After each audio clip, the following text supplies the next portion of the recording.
उपस्थित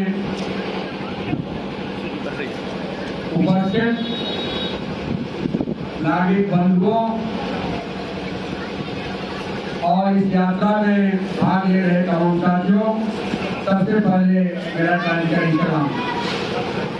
आप सब लोग जानते हैं कि संपूर्ण बिहार में भाकपा माले की ओर से बदलो सरकार बदलो बिहार यात्रा चल रही है। भोजपुर के इलाके में, मगध के इलाके में, सारण चंपारण के इलाके में और मिथिला और तिरहुत के इलाके में हमारी इस यात्रा में मधुबनी से लोकनाथ मंडल जी हैं, मयंक यादव जी हैं, समस्तीपुर से हमारे कई साथी आपके बीच यहाँ मौजूद हैं, मुजफ्फरपुर के हमारे सतवंत सहनी जी हैं, जितेंद्र यादव जी हैं, रामनंदन पासवान जी हैं और इस यात्रा की में हमारे साथ लगातार चलने वाले इंसाफ मंच के राज्य के नेता न्याय अमर साहब हैं, दरभंगा जिला के सचिव बैजनाथ यादव जी हैं, रानी सिंह जी हैं, साधना शर्मा जी हैं और समस्तीपुर जिला से फूल बाबू जी, सुरेंद्र जी, हमारे जिला के सचिव उमेश जी हैं, ललन जी हैं और इस संपूर्ण यात्रा में हम सब लोगों की अगुवाई कर रही हैं कमरेड मंजू प्रकाश। कमरेड मंजू प्रकाश आप सब लोग जानते हैं कि बक्सर से दो बार विधायक रह चुकी हैं, महिला आयोग की दो बार अध्यक्ष रह चुकी हैं और इस समस्तीपुर जिला में, इस मिथिलांचल में लाल झंडा आंदोलन के अग्रणी नेता कमरेड रामदेव वर्मा की पत्नी हैं और इस मौके पर यही उद्गार व्यक्त करने के लिए मैं यहाँ आया हूँ कि वशिष्ठ बाबू मिथिलांचल के स्वाधीनता आंदोलन के अग्रिम पंक्ति के नेता थे। रामनंदन मिश्र, सूरज नयन सिंह, वशिष्ठ नयन सिंह, देवनयन गुरमेता, धनिकलाल मंडल, ये जो एक नेताओं का समूह था, कर्पूरी जी उसके श्रेणी में बाद में आते हैं और सब लोगों ने मिल करके मिथिलांचल में उस तरह का संयुक्त दरभंगा जिला में यहाँ के सोशलिस्ट आंदोलन को आगे बढ़ाने का काम किया। अंग्रेजों को देश से भगाने का काम इन लोगों ने किया और आजादी के बाद हमारे समाज में समाजवादी मूल्यधारा को आगे बढ़ाने के लिए, सामंती मूल्यबोध को शिकस्त देने के लिए दलित, गरीब, वंचितों के आंदोलन को इन लोगों ने आगे बढ़ाने का काम किया।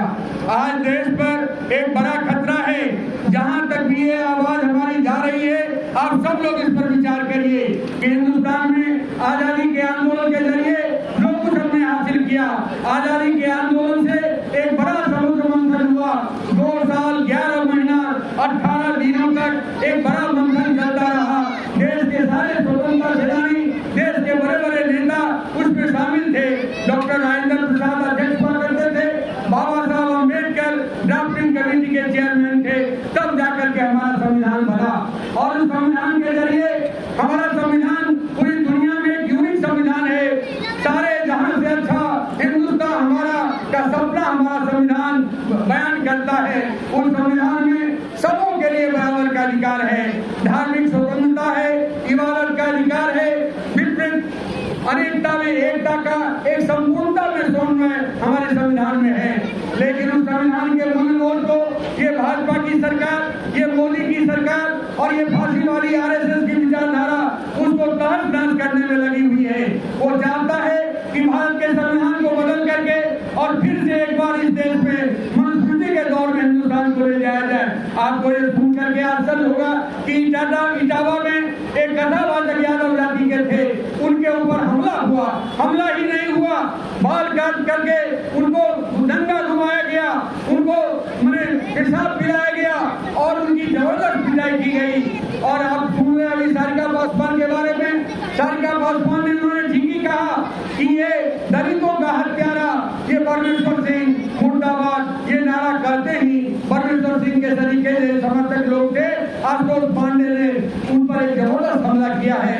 तो ये जो पुरानी ताकतें हैं, जो कई कोमल मंडल की बलात्कार हत्या करता है, काजल पासवान की हत्या करवाता है, ये सीतामढ़ी में, मधुबनी में, जाले में, मुजफ्फरपुर में, संपूर्ण बिहार में दलित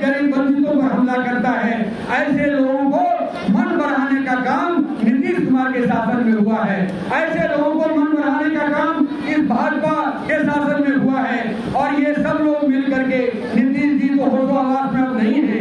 नीतीश जी को 4 लोगों का जो गिरोह है उसने कैद कर लिया है। संजय झा है, अशोक चौधरी हैं, ये विजय कुमार चौधरी हैं और ये अशोक चौधरी हैं। ये 4 लोग भाजपा का एजेंट बन करके इस सरकार में जो चाहते हैं करवा रहे हैं। और इसलिए ये जो 2025 का चुनाव है, ये 2025 का चुनाव हिंदुस्तान के लिए बहुत महत्वपूर्ण चुनाव है। बिहार में यदि हम संविधान विरोधी ताकत को, लोकतंत्र विरोधी ताकत को, सामंती सांप्रदायिक ताकत को हम शिकस्त देते हैं तो तय मानिए 2029 में मोदी को देश से भगाएंगे और इस देश में संविधान जीतेगा, इस देश में लोकतंत्र जीतेगा, इस देश में बहुजन समाज की जीत होगी। इसलिए ये चुनाव बहुत ही महत्वपूर्ण है। वामपंथ और सोशलिस्टों की जो एकता बनी है, महागठबंधन की जो एकता बनी है, ये एकता इसकी जरूरत है। इस दौर की जरूरत है। हम सब लोग मिल करके एक जमीनी स्तर पर एक एकता बनाते हुए, राज्य स्तर पर एक बड़ी एकता का निर्माण करते हुए, ये जो बिहार में भाजपा का अंदरूनी खेल चल रहा है, पर्दे के पीछे से आरएसएस का जो खेल चल रहा है, इस खेल को समाप्त करने का काम हम लोग करें। अभी महागठबंधन की पटना की बैठक हो रही थी।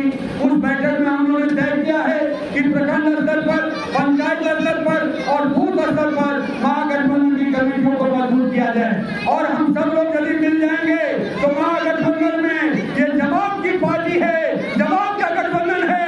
इतनी बड़ी ताकत का निर्माण होगा कि भाजपाइयों को जगह नहीं मिलेगी। हर बूथ पर हम प्रयास करेंगे, हर गांव में हम प्रयास करेंगे। हमारे भीतर वो जज्बा है, हमारे भीतर वो ताकत है, हमारे भीतर वो जनता को देने के लिए एक नया सपना है। उनके पास देने के लिए कुछ सपना नहीं है। अरे अंबानी अडानी की जो सरकार है, मोदी जी हमेशा अंबानी अडानी की दलाली करते हैं। अंबानी अडानी का कंपनी राज हिंदुस्तान में कायम करना चाहते हैं और यहाँ के सामंती सांप्रदायिक ताकत से मिलकर के काम में धाम जय श्री राम करते हैं। भगवान से भी कोई मोहब्बत नहीं है, भगवान से भी मोहब्बत नहीं है। भगवान को भी ठेका दिखाने का काम ये लोग करते हैं। इसलिए अयोध्या के लोगों ने भाजपाइयों को शिकस्त दिया, भगा दिया और सपा का उम्मीदवार वहां जीत गया। और अभी जाकर के देख लीजिए उत्तर प्रदेश में क्या हो रहा है। नंगा नाच हो रहा है, अपराध का नंगा नाच, लूट का नंगा नाच, भ्रष्टाचार का नंगा नाच, ये सब कुछ हो रहा है। इसलिए बिहार को हम सब लोग मिलकर के एकताबद्ध होकर के इस कार्यक्रम को आगे बढ़ाइए। कोई भी महागठबंधन का उम्मीदवार होगा, महागठबंधन में जिसको भी उम्मीदवारी तय होगी, जिस पार्टी का उम्मीदवारी तय होगी, वो सब लोग तेजस्वी के उम्मीदवार होंगे, वो सब लोग महागठबंधन के उम्मीदवार होंगे और सब लोग मिल करके इस लड़ाई को हम जीतेंगे, महागठबंधन की सरकार बनाएंगे। यही इस बार का सबसे बड़ा ये है हमारी यात्रा।